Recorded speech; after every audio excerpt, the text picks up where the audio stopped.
எனது அன்பு நெஞ்சங்கள் அனைவருக்கும் அஸ்ஸலாமு அலைக்கும் வணக்கம். இன்று வழமைக்கு மாறாக அரசியல் சம்பந்தமாக மக்களுக்கு ஒரு சில விளக்கங்களை தருவதற்காக இந்த நிகழ்ச்சிக்கு வந்திருக்கின்றேன்.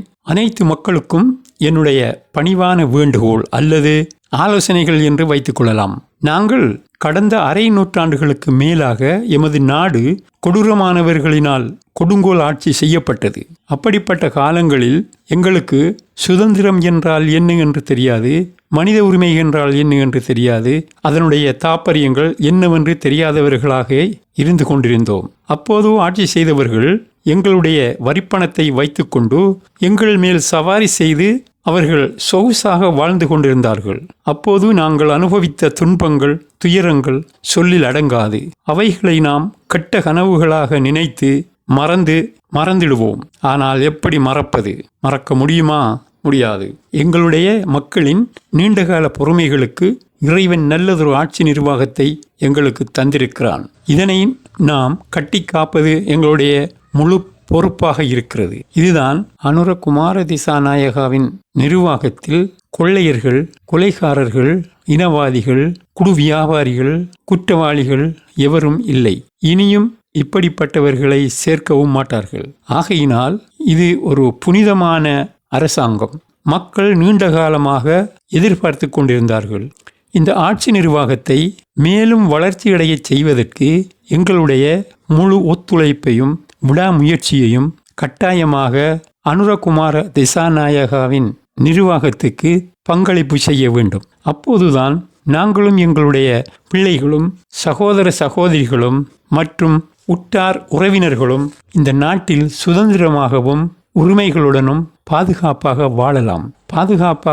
வாழலாம் என்பதனை உறுதியாக சொல்லிக்கொள்ள விரும்புகிறேன். எங்களுடைய நாடு பல வகையான வளங்களை கொண்டுள்ள ஒரு நாடு. எங்களுடைய இந்த பொன்னான நாட்டை போல் உலகத்தில் எங்கேயும் கிடையாது என்பதை மிகவும் மகிழ்ச்சியுடன் தெரிவித்துக் கொள்கிறேன். இப்படிப்பட்ட பொன் விளையும் நாட்டை கடந்த கால கொள்ளைக்கார அரசியல்வாதிகள் நாசமாக்கி விட்டார்கள். இன்னும் ஓரிரு மாதங்களில் பாராளுமன்ற தேர்தல் நடைபெற இருக்கின்றது.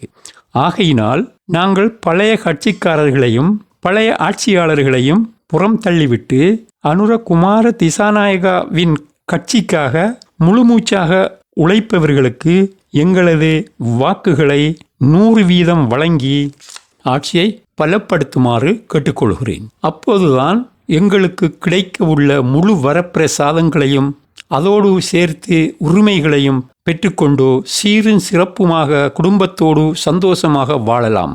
நம் நாட்டில் இப்படி கொடூரமான ஆட்சியாளர்கள் குளிர் காய்வதற்கான காரணம் எமது நாட்டினுடைய அரசியல் அமைப்பு சட்டம்தான்.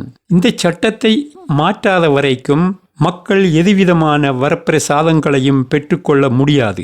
ஆகையினால் உடனடியாக அரசியல் சட்டத்தை மாற்றியமைக்க வேண்டும். அதாவது அரசியல் சட்டத்தை மாற்றியமைப்பதற்கு பெரும்பான்மையான பாராளுமன்ற உறுப்பினர்கள் தேவைப்படுகிறார்கள். எனவே அனுரகுமார திசாநாயகாவின் கட்சிக்கு நாங்கள் எல்லோரும் முழுமையான திருப்தியுடன் வாக்களிக்க வேண்டும். தவறும் பட்சத்தில் சட்டத்தை மாற்ற முடியாமல் போய்விடும். அப்படியானால் பழைய பல்லவிதான். இதனை மக்கள் நன்றாக புரிந்து கொள்ள வேண்டும். தோல்வியடைந்த பாராளுமன்ற உறுப்பினர்கள் அனுரகுமார திசாநாயகாவின் ஆட்சியில் திருப்தி இல்லாத மாதிரி மக்களை குழப்புவார்கள்.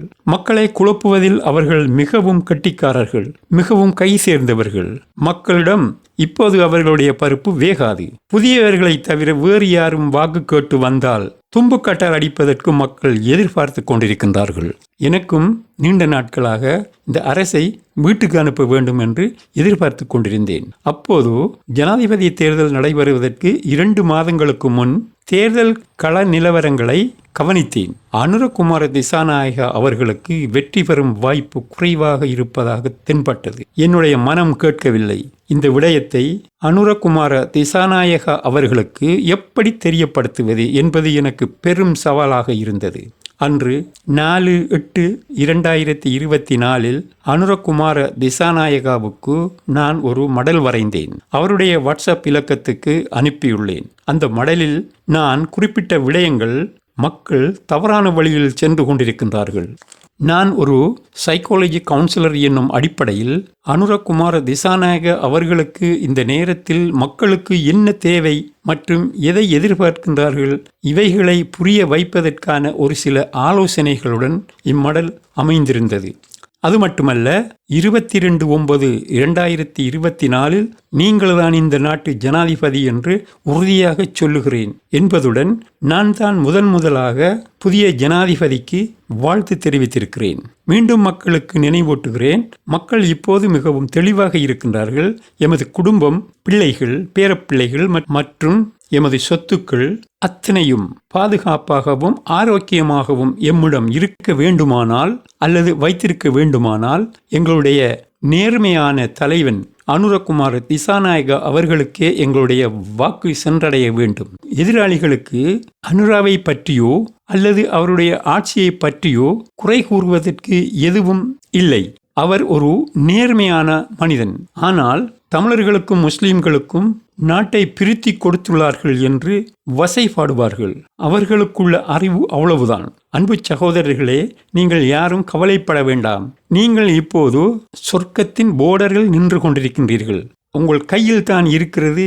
நீங்கள் சொர்க்கம் போகிறதா அல்லது நரகம் போகிறதா? நன்றாக சிந்தியுங்கள். அடுத்ததாக நான் ஒரு மந்திரம் சொல்லித் தருகிறேன். இதனை நான் உச்சரிப்பது போல் நீங்களும் உச்சரியுங்கள். நிச்சயமாக உங்களது கோரிக்கைகள் அத்தனையும் நிறைவேறும். முதலில் நீங்கள் நம்பிக்கையாக இருக்க வேண்டும்.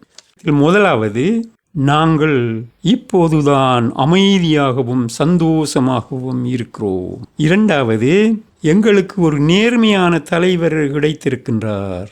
மூன்றாவது, எங்கள் தலைவனுக்கு பெரும்பான்மையான வாக்குகள் கிடைத்துள்ளது.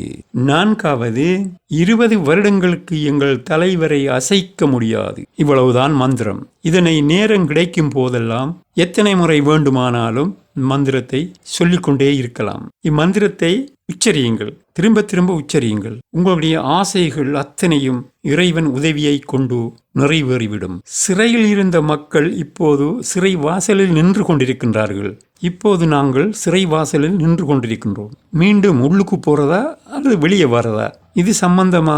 இது சம்பந்தமான முடிவை நீங்கள் தான் எடுக்க வேண்டும். நன்றாக ஒரு முறைக்கு பல முறை சிந்தித்து செயல்படுமாறு கூறி விடைபெறுகிறேன். நன்றி.